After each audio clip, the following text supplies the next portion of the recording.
Des milliers de personnes affirment que ce livre n'aurait jamais dû être banni de la Bible, tandis que d'autres affirment qu'il ne devrait jamais être ouvert. Alors qui a raison? Bien avant de vous donner ma réponse controversée, examinons en premier lieu ce qu'est le livre d'Enoch. 365, c'est le nombre de jours dans une année. Et à la fin de ces jours, nous avons un nouveau départ. Donc nous voyons ce qu'était Enoch. Il a vécu 365 ans, et puis après cela il a eu son nouveau départ. Parce qu'il a été enlevé pour être avec le Seigneur. Et aucun chrétien ne contestera ce fait avec vous. Mais le livre d'Enoch donne des détails exceptionnels sur ce qui s'est passé une fois que Enoch a été enlevé. Et sachez-le, alors que je partage cette information, rappelez-vous que je ne partage pas cela comme un fait réel. Je ne fais que répéter les informations tirées du livre d'Enoch. C'était une nuit ordinaire, comme les autres lorsqu'une boule de lumière brillante est apparue au-dessus du village d'Enoch. Tous les villageois avaient peur, mais Enoch ne l'était pas. Et tout à coup, il s'est retrouvé transporté au ciel par un ange appelé Uriel. Alors qu'il était au ciel, le livre d'Enoch déclare que Dieu a dit à Enoch de rédiger, d'écrire toutes ces choses importantes qui étaient sur le point de lui être montrées. On lui a montré les montagnes, il a vu tous les fleuves du monde. Puis l'ange Uriel a amené Enoch dans un tour de l'univers. Il a vu comment les êtres célestes pouvaient être transportés. Il a vu le système solaire. Il a vu le cycle lunaire.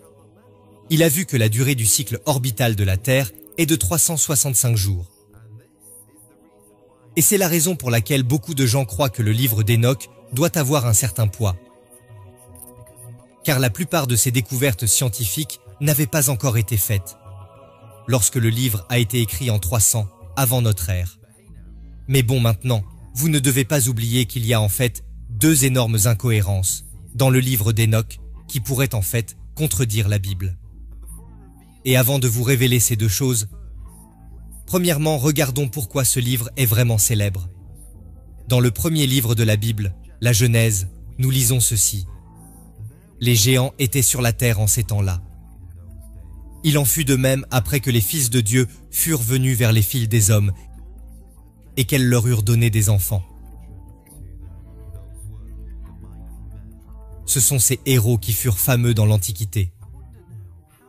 Je me demande maintenant, combien d'entre vous étiez dans les environs, il y a 3 ans de cela, lorsque j'ai fait cette vidéo, expliquant pourquoi je crois que la Bible enseigne qu'il y avait ces êtres angéliques, et que ces êtres angéliques regardaient du ciel, et ils ont vu que les femmes de la terre étaient très belles. Alors ils sont venus, et ils ont eu des relations avec ces femmes. Et de ces relations sont nés ces enfants qui étaient en partie hommes, en partie anges, ces êtres hybrides qui étaient de taille semblables à Goliath. Et quand le Seigneur Dieu a vu toutes ces mauvaises choses, il fut très en colère. Et il déversa son jugement, les eaux, sur toute la terre. Sur tout le monde, sauf Noé et sa famille, qui ont cherché le salut dans l'arche. J'entends exactement ce que vous dites en ce moment. Vous dites, Joe, comment cela peut-il être possible?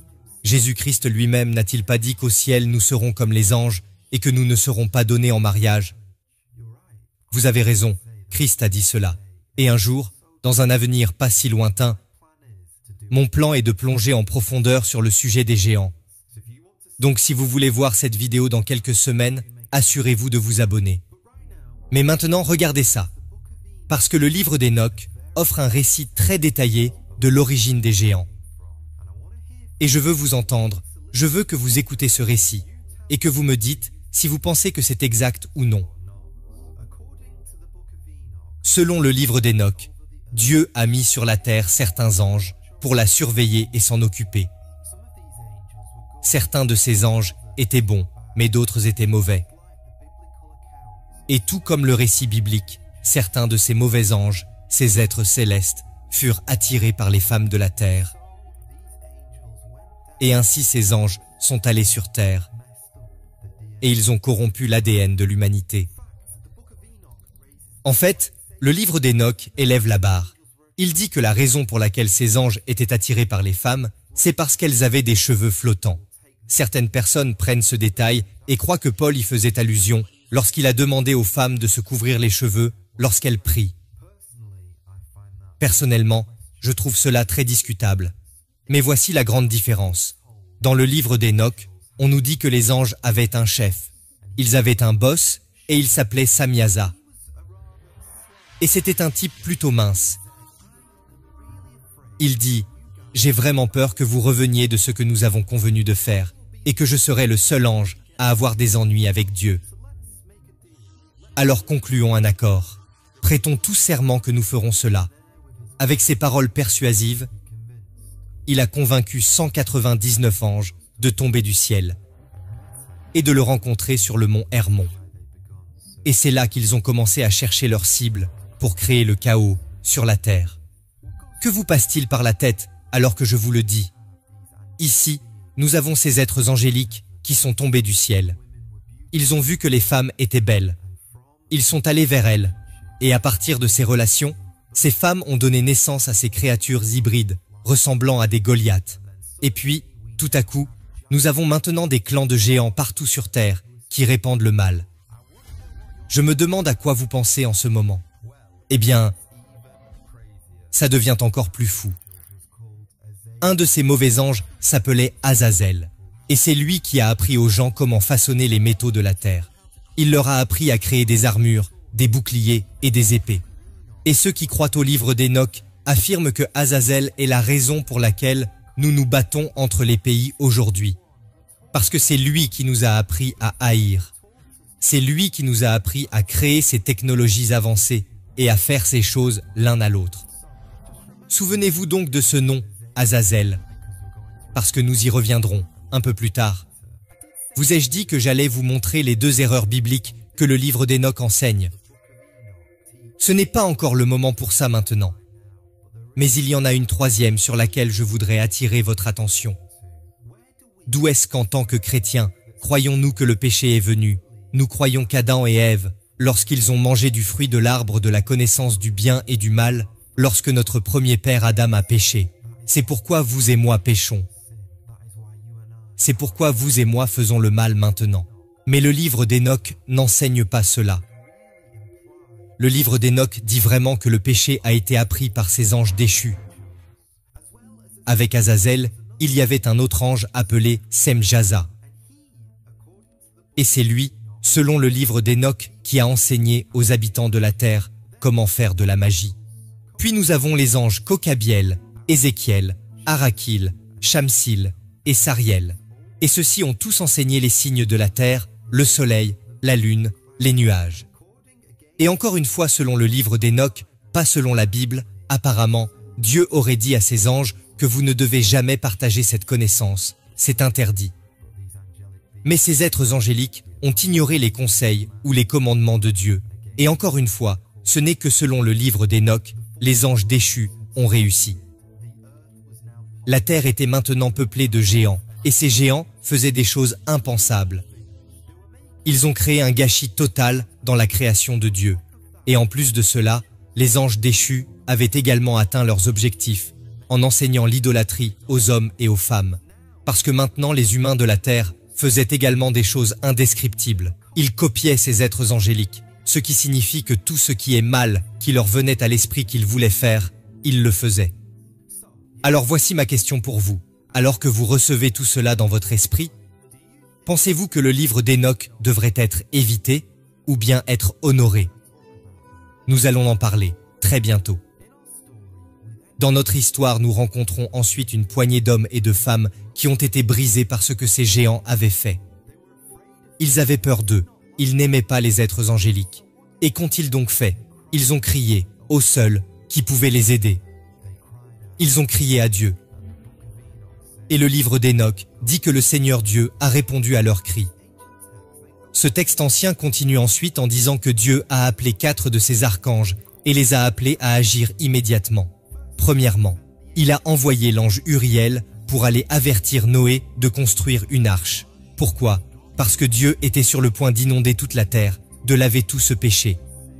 Et quiconque ira se cacher à l'intérieur de l'arche sera sauvé. Deuxièmement, Dieu a envoyé son archange Raphaël pour emprisonner qui? Azazel, loin dans les ténèbres. Rappelez-vous comment je vous ai dit que j'allais revenir à l'ange qui a enseigné aux hommes et aux femmes à faire de mauvaises choses avec le métal. Il leur a appris comment se battre.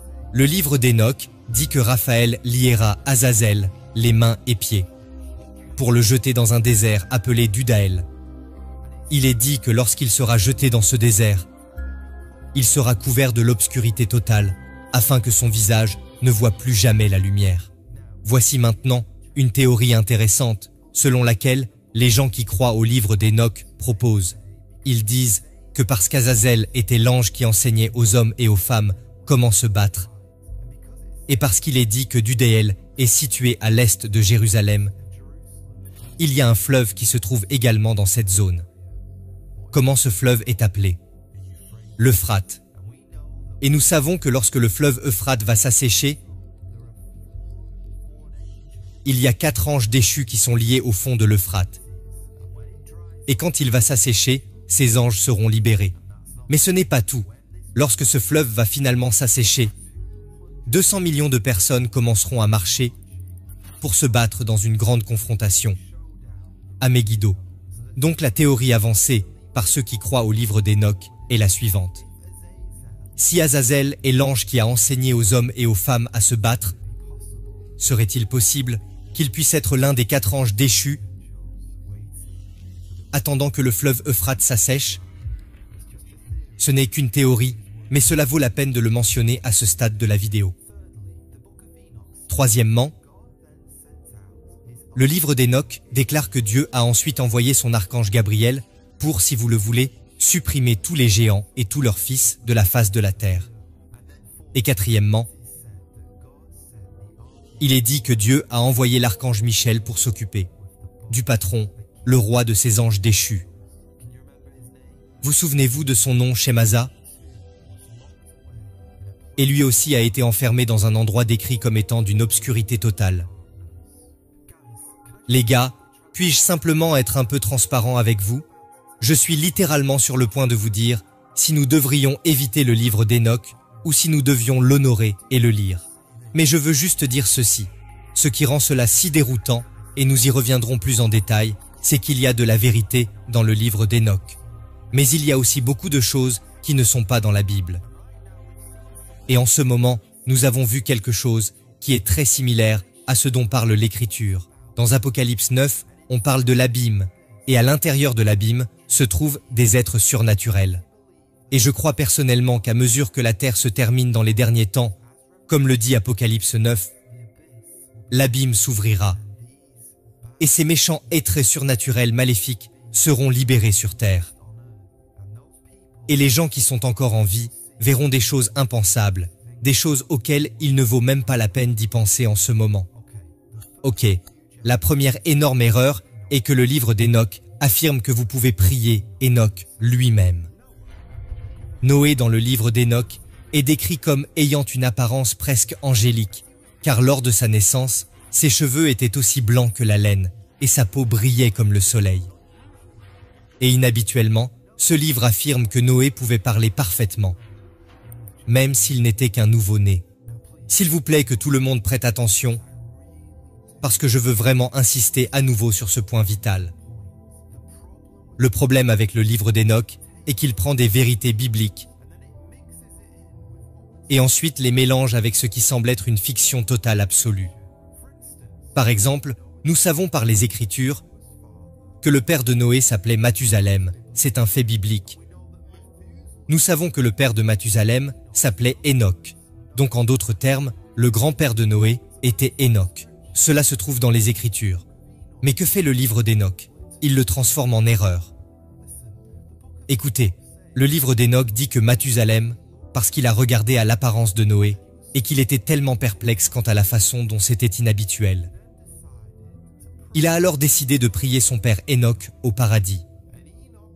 Et Enoch a apparemment dit « Hey, ne t'inquiète pas pour ça. Au lieu d'appeler ton fils Lamech, change son nom en Noé. Et ne t'inquiète pas car Dieu va faire quelque chose de nouveau sur la terre. Il va apporter le jugement, mais Noé et sa famille seront sauvés. » Encore une fois, il y a une vérité dans cela. Noé et sa famille ont été sauvés. Dieu a envoyé le jugement sur terre. Mais pourquoi prier Enoch? Nulle part dans la Bible ne voyons-nous aucun des personnages de l'Écriture priant quelqu'un d'autre au ciel qui n'est pas le Seigneur Dieu. La Bible ne pourrait pas le dire plus clairement que cela. Car il y a un seul Dieu et aussi un seul médiateur entre Dieu et les hommes. Jésus-Christ homme. Il n'y a qu'un seul médiateur, il n'y a qu'un seul intermédiaire. Il n'y a qu'un seul pont par lequel nous pouvons aller au ciel. Et c'est à travers le Dieu homme Jésus-Christ. Jésus a dit, « Moi et le Père, nous sommes un ». En d'autres termes, je suis Dieu dans une chair, je suis Dieu dans une peau. Et il est le seul vers qui nous pouvons nous tourner. Pas vers Enoch, ni vers Moïse, ni vers aucun autre saint au ciel. Nous ne pouvons nous tourner que vers le Seigneur, Jésus-Christ. Parce que lui seul est le médiateur pour nous. Mais je ne vais pas vous mentir. Les choses sont sur le point d'empirer. Dans le chapitre 48 du livre d'Enoch 3, il est dit que Enoch s'est transformé d'homme en ange, appelé Métatron. Et qu'est-ce qui est particulièrement faux à propos de cet enseignement? C'est qu'il a conduit d'autres, y compris le célèbre rabbin Élie Chaban, à affirmer que Enoch était un Yahweh inférieur. Et qu'en réalité, il y avait deux grandes puissances au ciel, Dieu et Métatron. Ou Dieu et Enoch. Ok, voici la deuxième grosse erreur du livre d'Enoch. Je veux que vous imaginez qu'un homme ou une femme qui n'a aucune connaissance de la Bible lit le livre d'Enoch. Savez-vous à quelle conclusion ils vont arriver? Ils auraient à peu près l'impression que le salut ne peut être obtenu que par la connaissance, en étant juste, par soi-même, et en gardant les paroles du livre d'Enoch. Cependant, nous savons que lorsque nous lisons la Bible, nous ne pourrons jamais aller au ciel en étant justes par soi-même. Car la Bible dit, comme il est écrit, qu'il n'y a aucun juste, pas même un seul. Et le livre d'Enoch dit littéralement, « Et pour vous tout pécheur, il n'y aura pas de salut. » Que tout le monde, maintenant, respire profondément, parce que la Bible dit quelque chose de complètement différent. 1 Timothée 1 verset 15 dit, « C'est une parole certaine et entièrement digne d'être reçue, que Jésus-Christ est venu dans le monde pour sauver les pécheurs, dont je suis le premier. » En d'autres termes, l'homme qui a écrit ceci, l'apôtre Paul, bien qu'il ait écrit de nombreux épîtres, bien qu'il ait accompli, si vous voulez, des actes justes pour le Seigneur Dieu, il disait que je suis le chef des pécheurs. Je ne suis rien de plus qu'un pécheur pourri dans l'âme. Et vous savez quoi? Y a-t-il quelqu'un qui écoute ma voix en ce moment et qui peut lever la main et dire « Moi aussi je suis le chef des pécheurs ». Si c'est vous, la bonne nouvelle est la suivante. Il n'y a que deux types de personnes qui entreront au paradis. Les personnes parfaites et les personnes pardonnées. À nouveau, je vous demande, pouvez-vous lever la main? Quiconque m'écoute en ce moment et dire « Je suis parfait », vous ne pouvez pas, parce qu'il n'y a personne qui soit juste. Non, pas même un seul. Nous échouons tous devant Dieu, même notre vie de pensée, les actes que nous posons. Même lorsque nous n'essayons même pas de pécher, nous péchons. Nous faisons un tel gâchis chaque jour. Et si les livres sont ouverts et que tout le monde peut voir les péchés de nos vies, tout le monde serait en mesure d'être d'accord avec nous sur le fait que nous sommes vraiment pires que nous ne le pensons réellement. Mais la merveilleuse nouvelle est celle-ci, Jésus-Christ aime les pécheurs. Le Christ Jésus offre le salut aux pécheurs. Il est venu au monde pour sauver les pécheurs, comme vous et moi, et cela fonctionne ainsi. Sur une vieille croix en bois il y a 2000 ans. Le pire de moi, tous mes péchés ont été placés sur le Seigneur Jésus-Christ. Tous vos péchés ont été déposés sur lui. Et là, Dieu le Père l'a écrasé. Là, Dieu le Père a déversé tout son jugement pour nos péchés sur Jésus, afin que vous et moi puissions être pardonnés. Afin que vous et moi puissions avoir nos péchés lavés, arrachés et enterrés au fond de l'océan. Afin que nous puissions maintenant prendre un nouveau départ, un nouveau commencement. Comme nous en avons parlé avec Noé, comment Noé a reçu l'ordre de rentrer dans l'arche pour se cacher dans l'arche pour sa sécurité. Ainsi, vous et moi, nous avons une arche qui est le Seigneur Jésus-Christ. Et nous pouvons nous cacher derrière lui et avoir une sécurité totale. Parce que Jésus-Christ est mort pour nos péchés, il est ressuscité des morts, ce qui signifie qu'il peut vaincre la mort et le péché. Et aujourd'hui, il est assis à la droite du Père et nous allons vers lui. Pas vers aucun autre homme, nous allons à Christ. Quand vous voulez prier et demander pardon maintenant si c'est le cas, vous allez à Christ. Vous n'allez pas chez un prêtre, vous n'allez pas chez un pasteur, vous n'allez chez aucun personnage religieux. Vous allez vers le Dieu homme Jésus-Christ. Parce que Jésus-Christ suffit. La seule question que je dois vous poser maintenant, le feriez-vous? Allez vous invoquer le nom du Seigneur Jésus-Christ? Peut-être êtes-vous venu ici pour tout savoir sur Enoch et toutes ces théories et idées intéressantes. Eh bien, je suis venu vous dire quelque chose d'encore plus précieux. Vous devez rencontrer votre Dieu un jour. Vous vous réveillerez un jour, le jour de votre mort, et vous verrez votre Créateur. Vous devez savoir si vous êtes prêt pour ce jour. Parce que je veux que ce jour-là, vous ayez un grand sourire sur votre visage, disant « Je suis tellement heureux de voir mon Sauveur ». Pas pour être rempli de peur, parce que vous savez que vous avez passé votre vie à le rejeter. Alors invoquez son nom maintenant. Ok, répondons-y. Le livre d'Enoch doit-il être évité ou doit-il être lu? Eh bien, voici mon avis personnel. Nous savons que les manuscrits du livre d'Enoch datent de 300 ans avant notre ère, soit 1200 ans après que Moïse ait écrit la Genèse. Donc nous savons d'emblée que le livre d'Enoch n'a pas été écrit par Enoch lui-même. C'est impossible que cela soit ainsi, et pour autant que nous le sachions, il n'y a aucun écrit datant de l'époque où Enoch était vivant, et contrairement aux premiers écrits de Moïse. Voici encore une fois la preuve qu'il n'a pas été écrit à l'époque de Moïse. Lorsque Moïse a écrit ces choses, il les a écrites en hébreu, tandis que le livre d'Enoch est écrit en araméen. Et surtout souvenez-vous de cela, la Bible nous avertit fortement de ne jamais ajouter ni de retrancher de la parole de Dieu. Et j'affirme que le livre d'Enoch ajoute tout un tas de choses qui ne sont jamais mentionnées, même pas une seule fois, dans les Écritures. Entre vous et moi, pensez-vous que tout est négatif quand nous pensons au livre d'Enoch? En fait, feu Michael Heiser, qui a passé une grande partie de sa vie à étudier ce livre en détail, que mon petit cerveau ne pourrait jamais le faire. Il disait en fait que le livre d'Enoch ne doit pas être considéré comme la parole de Dieu. Il ne fait pas partie du canon des Écritures. Mais il dit que c'est un aperçu très précieux de la façon dont les anciens Juifs pensaient. Et il a dit aussi qu'il y a de nombreux commentaires anciens qui ont été écrits à son sujet. Il doit donc être important dans un sens. Tout comme le fait que les anciens pères de l'Église, Tertullien, ont écrit sur le sujet. Clément d'Alexandrie, Arrhenius et tous les autres l'ont tenu en haute estime et l'ont considéré comme un élément essentiel de l'histoire de l'humanité.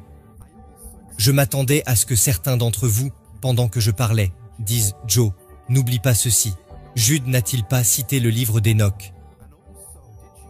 Et sais-tu que les manuscrits de la mer morte, lorsqu'ils ont été découverts, étaient accompagnés d'un manuscrit du livre d'Enoch?